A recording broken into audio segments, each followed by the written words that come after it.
모세가 이스라엘 모든 장로를 불러서 그들에게 이르되 너희는 나가서 너희의 가족대로 어린 양을 택하여 유월절 양으로 잡고 우슬초 묶음을 가져다가 그릇에 담은 피에 적셔서 그 피를 문 임방과 좌우 문설주에 뿌리고 아침까지 한 사람도 자기 집 문 밖에 나가지 말라. 여호와께서 애굽 사람들에게 재앙을 내리려고 지나가실 때 문 임방과 좌우 문설주의 피를 보시면 여호와께서 그 문을 넘으시고 멸하는 자에게 너희 집에 들어가서 너희를 치지 못하게 하실 것임이니라. 너희는 이 일을 규례로 삼아 너희와 너희 자손이 영원히 지킬 것이니 너희는 여호와께서 허락하신 대로 너희에게 주시는 땅에 이를 때에 이 예식을 지킬 것이라. 이후에 너희의 자녀가 묻기를 이 예식이 무슨 뜻이냐 하거든 너희는 이르기를 이는 여호와의 유월절 제사라. 여호와께서 애굽 사람에게 재앙을 내리실 때에 애굽에 있는 이스라엘 자손의 집을 넘으사 우리의 집을 구원하셨느니라 하라 하매 백성이 머리 숙여 경배하니라. 이스라엘 자손이 물러가서 그대로 행하되 여호와께서 모세와 아론에게 명령하신 대로 행하니라.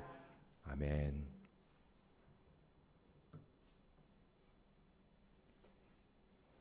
예전에 이 한참 이 멘토 멘티라고 그래서 인생의 멘토를 찾아야 되고 그 멘토를 통해서 삶을 배워야 한다는 그런 얘기를 했던 적이 있었던 것 같아요. 그때는 뭐 그런 관련된 책도 나오면서 조금씩 유행처럼 번지기도 했었는데요. 뭐 지금도 마찬가지죠. 우리는 누군가의 삶을 보면서 배우기도 하고 생각을 정리할 수도 있는 것 같아요.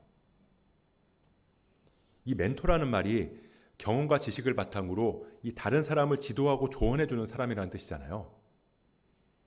그러니까 말 그대로 어떤 분야에서 뛰어난 지식을 소유하고 있거나 인생의 경험이나 노하우를 터득한 그 사람을 통해서 자신의 삶을 만들어가는 거죠. 제가 이 사역을 처음 시작했을 때 정말 막막하더라고요. 그래서 뭘 어떻게 해야 될지도 모르겠고 뭐 다들 뭐 이렇게 해야 된다, 뭐 저렇게 해야 된다 얘기는 해주는데 그 말만 듣고는 제가 뭘 어떻게 해야 될지 감이 안 잡히더라고요. 그래서 이걸 좀 보고 배워야겠다라는 생각이 들었어요. 근데 그때 마침 제가 이런저런 사정으로 이사를 가게 됐거든요. 근데 그때 번뜩 그때 그 근처에서 목회하시는 그 목사님이 생각이 나더라고요. 그 목사님은 그때까지 제가 다니던 교회에서 이제 부목사님으로 계셨던 분인데 이제 청빙을 받아서 가신 거예요. 근데 이제 평소에도 저희가 이제 존경하는 목사님이어서 언제 한번 가보고 싶다 이런 생각을 하긴 했었는데 이사를 결정하고 나니까 그 목사님이 딱 생각이 나는 거예요. 그래서 그 목사님을 만나봐야겠다 싶어서 만나게 됐어요. 그리고 그냥 말씀을 드린 거죠. 목사님이랑 함께하면서 목회를 배우고 싶습니다. 그래서 그 교회를 섬기게 된 거예요. 처음에는 이제 간사로 시작했다가 이제 전도사로 사역을 하게 됐는데요. 근데 그 목사님이 뭐 목회는 이런 거다. 뭐 목회는 이렇게 해야 된다. 이런 말씀을 안 하시는 거예요. 그냥 가끔 그런 얘기를 하게 될 때면 뭐 다 상황도 다르고 뭐 여러분들이 목회할 때는 어떤 목회를 할지 모르니까 뭐 내가 지금 이게 목회다라고 얘기하는 게 정답이 되지 않을 수 있다. 뭐 이렇게 말씀을 하시는데 처음에는 좀 실망이 되더라고요. 뭐 특별히 뭔가 배우는 것 같지도 않고 뭐 이런 생각이 막 처음에 들었어요. 근데 제가 이제 개척을 하고 나서 지금 돌아보니까 제가 하고 있고 또 해나가려고 하는 그 목회가 그때 그 목사님이 하시던 목회를 많이 따라가고 있더라고요.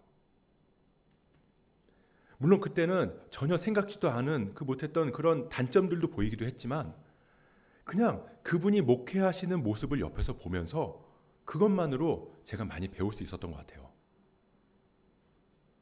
그러니까 생각해보면 그 목사님은 이 말이 아니라 본인이 목회하는 모습으로 가르쳐 주신 거더라고요. 그걸로 제가 이제 제 목회를 그려나가게 되는 거죠. 뭐 이런 부분은 이렇게 하면 되겠구나. 또 반대로 나는 이런 부분은 이렇게 하지 말아야겠다. 뭐 그렇게 제가 반응하면서 배웠던 겁니다. 오늘 우리가 읽은 본문은 지난주에 이어서 유월절에 관한 말씀이에요. 지난주에는 너희가 허리에 띠를 띠고 신발을 신고 지팡이를 짚고 급히 먹어라. 이것이 여호와의 유월절이다. 그러면서 무교절을 제정해 주신 그 하나님의 은혜에 대해서 살펴봤어요. 오늘은 이제 그 유월절 어린 양의 피를 문 임방이랑 좌우 문설주에 뿌리라는 말씀을 하시는 거죠. 하나님이 제정하신 유월절에 이어지는 상황입니다. 28절을 보면 이스라엘 자손이 물러가서 그대로 행하되 여호와께서 모세와 아론에게 명령하신 대로 행하니라. 이스라엘 백성들이 하나님께서 명령하신 대로 행했다라고 말씀하세요. 사실 이스라엘 백성들이 굉장히 오랜만에 등장하는 거거든요. 그동안 이스라엘 자손이 거하는 곳에는 이런 재앙이 임하지 않았다. 이런 본문은 있었지만 이스라엘 백성이 어떻게 했다. 이건 6장 이후로 처음 나오는 겁니다.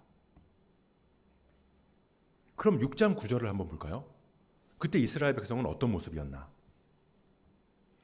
모세가 이와 같이 이스라엘 자손에게 전하나 그들이 마음의 상함과 가혹한 노역으로 말미암아 모세의 말을 듣지 아니하였더라.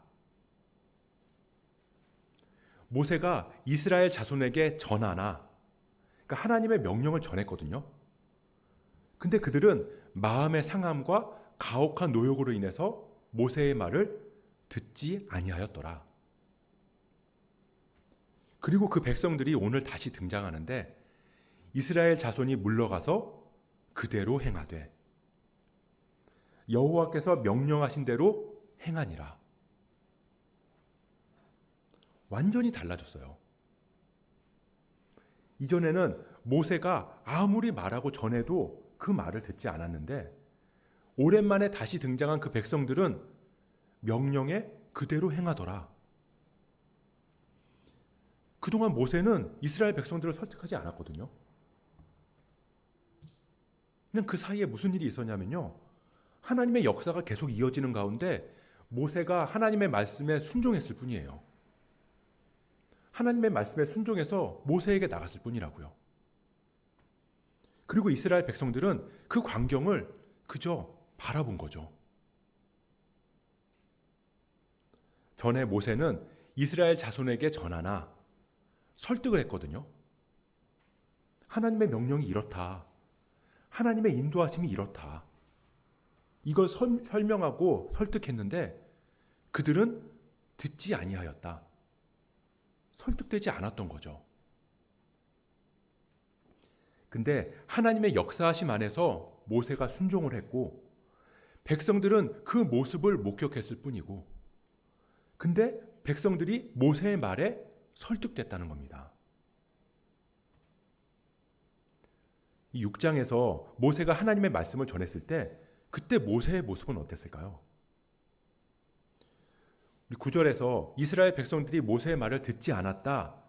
그 이후에 12절을 보면 모세가 여호와 앞에 아뢰어 이르되 이스라엘 자손도 내 말을 듣지 아니하였거든 바로가 어찌 들으리이까?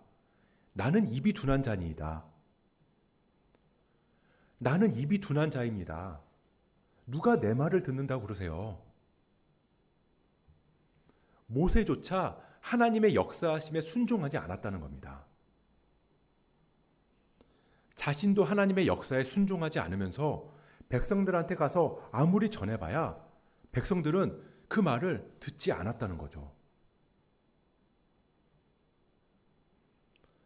여전히 이스라엘은 애굽의 종이고 모세가 그동안 가서 꾸준히 설득한 건 또 아니에요. 근데 시간이 지나고 보니까 하나님께서 이스라엘 백성들 가운데 역사하고 계셨던 거죠.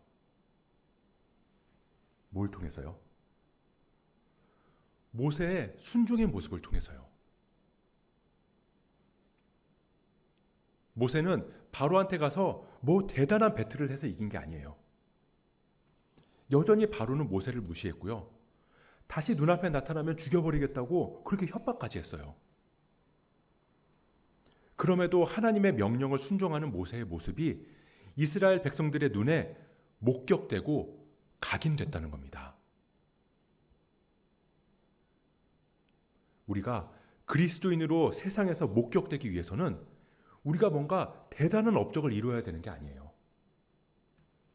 연예인들이 수상소감에서 하나님께 영광을 돌립니다 라고 하면서 전국에 방송을 낼 정도는 돼야 세상의 그리스도인이라고 우리를 보는 게 아니라고요. 여전히 바로가 무시하는 것 같은 그런 상황 속에서, 여전히 힘든 상황 속에서, 여전히 해결되지 않는 문제들이 가득한 상황 속에서도 하나님의 말씀을 붙들고 하나님의 뜻대로 살아가고 있느냐. 세상이 다 여기에 소망이 있다라고 말할 때 여전히 하나님께 소망을 두고 살아가고 있느냐. 그럴 때 세상은 그 모습을 목격해요. 아무 말 없이 봅니다. 그리고 그 안에 궁금증이 일어나죠. 왜 저러지? 저 사람은 어떻길래 저런 상황에서 저렇게 담대하지? 저 사람은 어떻게 저렇게 온유하지? 아니, 저 사람이 항상 기뻐하는 이유는 뭐야? 그리고 그게 그들 안에 하나의 미랄로 심겨지는 거예요. 그리고 하나님께서 자라게 하실 겁니다. 나는 심었고 아볼로는 물을 주었을 때 오직 하나님께서 자라나게 하셨나니, 나의 순종의 모습을 통해서 하나님의 역사가 이어진다. 하나님의 사람이 만들어진다. 그래서 교회가 고난과 박해 속에서 성장할 수 있었던 이유가 어쩌면 여기에 있었는지도 몰라요. 고난의 상황 속에서도, 박해의 현장 속에서도 하나님을 신뢰하며 나아가는 모습을 세상에 보여줬기 때문이죠. 그리고 그 모습을 목격한 사람들이 또다시 하나님의 사람이 돼서 그 신뢰의 길을 걸어가는 겁니다. 그런데 삶에서 고난과 박해가 사라지고 나니까 그리스도인들이 하나님의 신뢰를 보여주기 위해서 말을 하기 시작하더라는 거죠. 말로 하나님을 따르기 시작했다는 겁니다. 그러니 그건 그저 들려질 뿐이고 목격되지 못한다는 거예요. 어떻게 보면 오히려 고난이 없을 때 그리스도인으로 살아가는 게 더 어려울 수도 있는 것 같아요. 하나님을 따르는 그 순종을 보이는 게 더 어려울 수 있다는 거죠.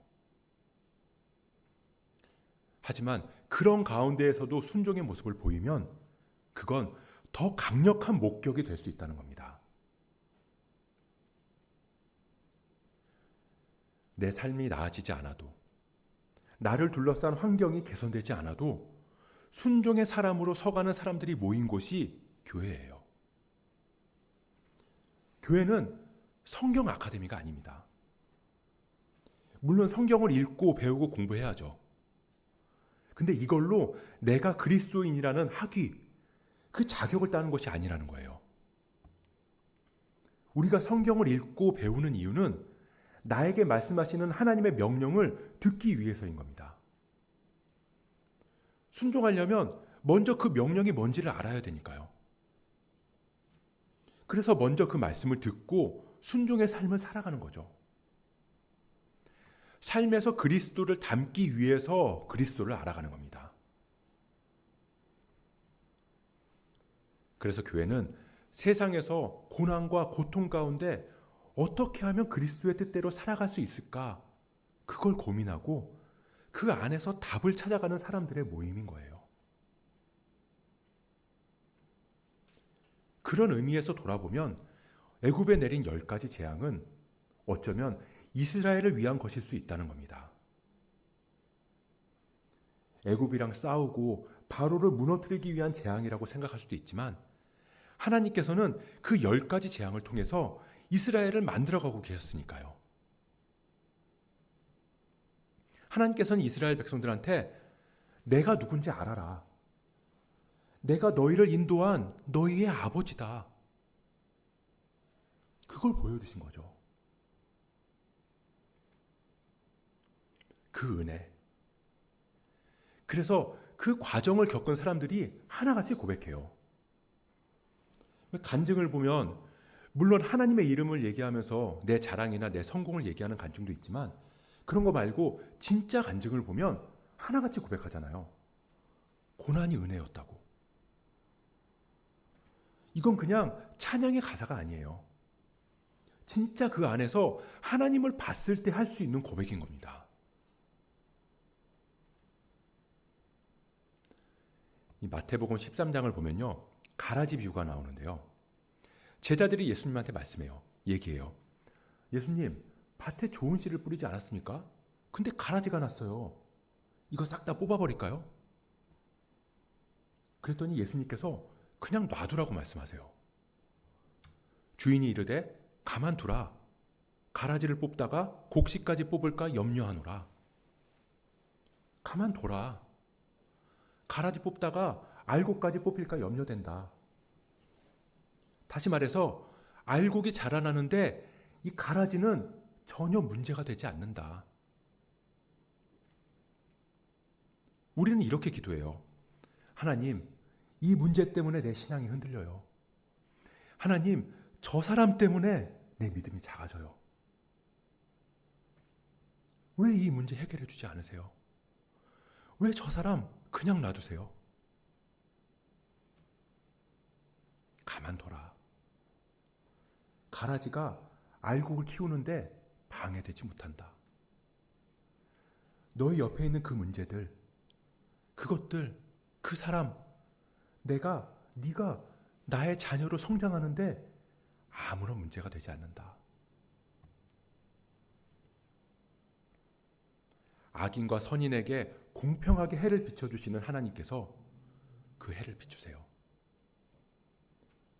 해는 알곡도 자라게 하지만 가라지도 자라게 해요. 근데 그건 하나님께서 가라지를 구별할 줄 몰라서 그러는 게 아니에요. 가라지가 이뻐서도 아니고요. 가라지가 있다고 하나님이 일하시지 않는 게 아니라는 겁니다. 가라지가 알곡이 자라나는데 전혀 문제가 되지 않는다는 거예요. 하지만 결국 추수 때가 되면 하나님은 알곡과 가라지를 반드시 구별하실 겁니다. 그리고 알곡은 곳간에, 가라지는 불에 사르실 거예요. 심판이 있을 거라는 겁니다. 가라지가 알곡이 자라나게 하는데 아무런 문제가 되지 않는다면, 그리고 애굽이 이스라엘을 억압하면서 종으로 부리는 게 이스라엘이 하나님의 백성으로 빚어지는데 아무런 문제가 되지 않는다면 우리도 마찬가지예요.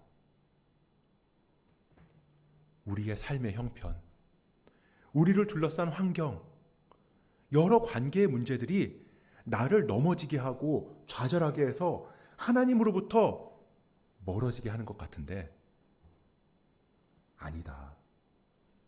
그것들이 너희와 나 사이를 결코 끊을 수 없다. 가만히 둬라. 내가 나의 때에 나의 방식으로 그 모든 것을 해결하고 회복시킬 것이다. 너희는 그 안에서 순종함으로 내 자녀로 빚어져 갈 거다. 더 놀라운 건요, 그 가라지조차도 하나님께서는 하나님의 일을 이루어 가시는데 사용하신다는 겁니다. 가라지 같은 그 사람조차도 하나님의 사람으로 만들어 가실 수 있는 게 우리 하나님이시라는 거예요. 하나님, 도대체 어느 때까지입니까?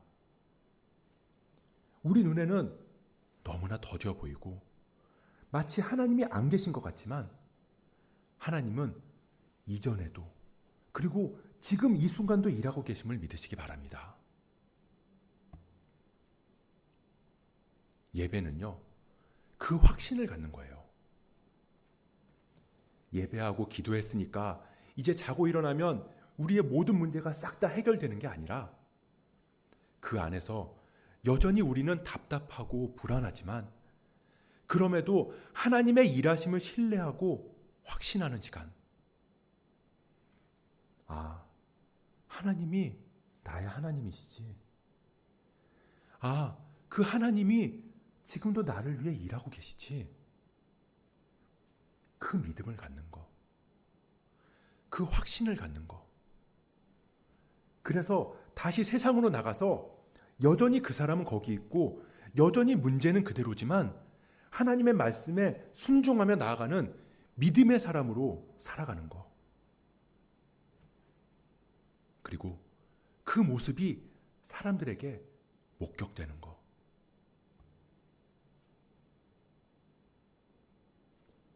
그럼에도 우리는 조금만 지나면 잊어요.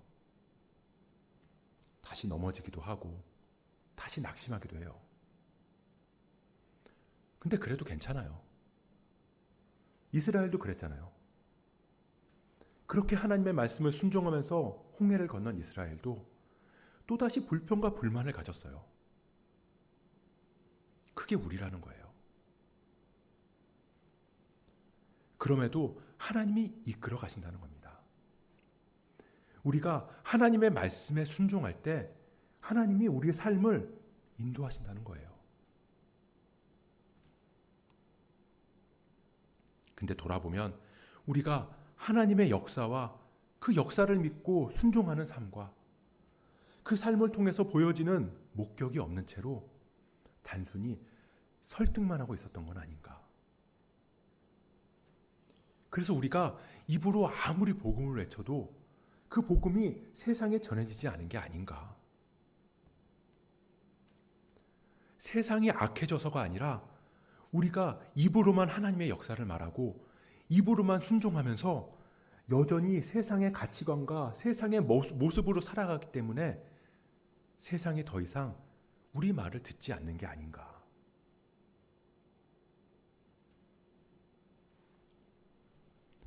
참 조심스러운데요. 그렇게 입으로만 하나님의 역사를 말하게 되면요. 하나님의 역사를 기적이나 은사로밖에 설명할 길이 없어요. 내가 이런 은사를 받았다. 내가 이런 체험을 했다. 저 목사님, 저 선교사님이 이런 경험을 했다. 그래서 하나님이 일하신다. 이걸로 하나님의 역사를 대체할 수밖에 없다는 겁니다. 영적인 현상을 하나님의 역사와 동일시하게 된다는 거죠. 물론 하나님께서 분명히 기적과 은사를 통해서 하나님의 일을 이루어 가세요. 근데 그것도 목적은 하나라는 거예요. 너희는 내가 여호와인 줄 알리라. 진짜 기적, 진짜 하나님의 역사가 뭐냐면요. 다른 게 아니에요. 죽을 수밖에 없는 나, 죄의 굴레에서 벗어나지 못했던 나, 사망의 길로 걸어가던 나를 구원해 주신 거, 그런 나를 변화시켜 주신 거. 그래서 내가 하나님의 자녀가 된 거. 하나님의 자녀가 되고 그 자녀로 살아가고 싶다는 그 마음을 주신 거. 하나님의 자녀로 살아가기 위해서 힘들고 어렵지만 노력하게 해주신 거. 그렇게 나를 새롭게 변화시켜 주신 거. 그게 하나님의 역사예요. 그리고 그 하나님의 역사에 순종하는 건 나를 구원하신 그 하나님의 역사, 그 구원에 합당한 삶을 살아가기 위해서 발버둥 치는 거. 그게 순종이고요. 그런 우리의 모습을 사람들은 목격할 거예요. 하나님의 역사를 바라볼 겁니다. 저 사람은 왜 이 고난 가운데서 이렇게 평안하지? 저 사람은 어떻게 이런 상황 속에서 저런 생각을 할 수 있지? 아니, 자기도 힘든데 어떻게 남을 먼저 생각하고 배려할 수 있나? 굳이 우리가 말하지 않아도 하나님은 우리의 그 순종을 통해서 일하실 거라는 겁니다. 하나님의 역사는 흐르고 그 역사에 우리의 삶을 맞추고 그래서 우리는 목격된다. 순종은 하나님의 역사하심을 전심으로 인정할 때 할 수 있는 거예요. 내 모든 생각과 내 모든 감정을 다 꺾고 주님께 맞추겠습니다. 그 강한 의지의 표현이기 때문입니다. 그래서 하나님의 역사에 순종하는 삶이 목격될 때 그 설득은 우리의 100마디, 1000마디의 말보다 더 강력하다는 거예요.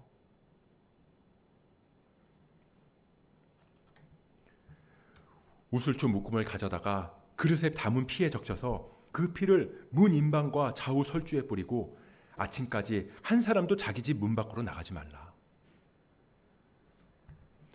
어린 양을 잡고 그 피를 우슬초로 문에 뿌려라. 하나님은 이스라엘 백성들이 어디에 사는지 몰라서 어린 양의 피를 뿌리라고 하신 게 아니에요.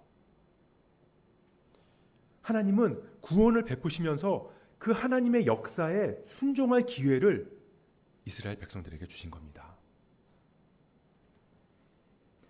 우리를 인격적으로 대하셔서 인격적으로 반응할 수 있게 하신 거예요. 하나님의 말씀에 나의 경험, 나의 생각, 나의 귀찮음 다 내려놓고 어린 양을 잡아서 우슬초를 꺾어와서 그 피를 찍어서 문 인방이랑 문 설주에 바르는 그 순종을 통해서 하나님의 인도하심, 유월, 패스오버 넘어갔다. 사실 저는 이게 하나님의 팔로 이스라엘을 감싸신 거라고 생각해요. 왜 심판의 손길이 집집마다 관통해 나갈 때 패스오버, 그걸 감고 안아 쌓아주시는 그 하나님의 은혜, 그 모습처럼 보인다는 거죠.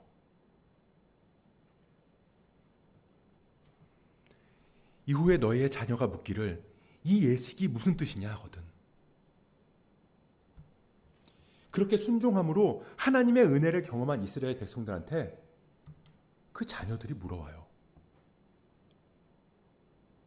그때 우리가 아빠 봤지? 엄마 봤지? 나 봤지? 우리 인생은 세상적으로는 초라해 보일지 몰라도 하나님의 자녀로서의 담대함으로 내가 걸어가 보니까 이 길이 맞더라. 내가 하나님의 뜻대로 살아보니까 답이 하나님이더라. 앞서 걸어간 우리의 뒷모습을 목격한 우리의 자녀들과 세상이 우리를 따라서 그 길을 한 발 한 발 믿음으로 내디딜 줄 믿습니다. 야야, 너는 이 길로 가. 야, 이 길이 맞대. 그러면서 나는 저기 큰 길로 가면 자녀는 절대 이 길로 가지 않아요. 아니, 갈 수가 없어요. 이건 자녀들의 신앙교육을 얘기하는 게 아니에요. 우리 그리스도인들이 세상에 빛된 삶을 살아가야 하는 이유를 말하는 겁니다. 이 빛이라는 건 자동차 헤드라이트처럼 이 길 앞을 비춰줌으로써 차가 앞으로 갈 수 있게 해주는 거잖아요.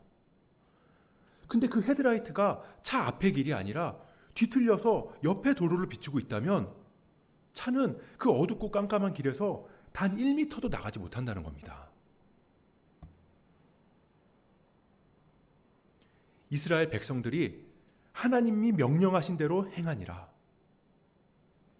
다 순종했어요. 근데 23절을 보면요, 여호와께서 애굽 사람들에게 재앙을 내리려고 지나가실 때 문 인방과 좌우 문설주의 피를 보시면 여호와께서 그 문을 넘으시고 멸하는 자에게 너희 집에 들어가서 너희를 치지 못하게 하실 것임이라. 하실 것임이라. 아직 하신 게 아니에요. 이스라엘은 지금 하나님이 행하신 결과를 보고 순종하는 게 아니라는 거예요. 이미 결과가 보여졌으니까 믿어보겠다. 이게 아니라고요. 아직 애굽의 종이에요. 형편도 변한 게 없어요. 신앙이라는 건 결과를 보고 그 길을 따라가는 게 아니라 주어진 약속, 미래에 성취될 그 약속을 붙들고 믿음으로 지금 이 길을 걸어가는 게 신앙이에요. 왜요? 그분은 천지 만물을 지으신 하나님이시니까. 나를 지으신 분이니까. 나의 아버지시니까. 그런 그분이 약속하신 거니까 그 능력의 팔로 나를 죽음에서 건지시고 덮으시고 품으실 걸 믿으니까. 그래서 우리는 문에 피를 바르면서 믿음으로 순종하는 겁니다. 우리는 알아요. 그 피가 예표하는 게 예수 그리스도의 피라는 걸요. 우리를 죽음에서 피하게 하신 그 피라는 걸 말이죠. 그렇기에 우리는 하나님의 약속의 성취 앞에서 순종으로 반응할 수 있는 겁니다. 이후에 너희의 자녀들이 묻거든. 자녀들뿐만 아니라 세상이 우리한테 물어올 겁니다. 우리한테 묻는다는 건 우리가 세상과 다르다는 걸 목격했기 때문이에요. 그때 우리는 대답할 수 있어야 합니다. 너희 마음에 그리스도를 주를 삼아 거룩하게 하고 너희 속에 있는 소망에 관한 이유를 묻는 자에게 대답할 것을 항상 준비하되 온유와 두려움으로 하고. 우리가 누구인지 기억했으면 좋겠어요. 우리는 구원받은 하나님의 자녀들이에요. 하나님께서는 그런 우리를 통해, 그런 우리한테 순종의 기회를 주셨어요. 이제 우리의 그 순종의 반응을 통해서 하나님께서는 세상에 하나님의 하나님 되심을 드러내실 거예요. 그런 우리 삶에 하나님의 은혜가 가득하기를 소원합니다. 마침내 우리의 눈물이 변해서 기쁨이 되고 우리의 고난이 간증이 되는, 그래서 우리의 모든 삶이 은혜였노라고 고백할 수 있는 저와 여러분 되시길 주님의 이름으로 축복합니다.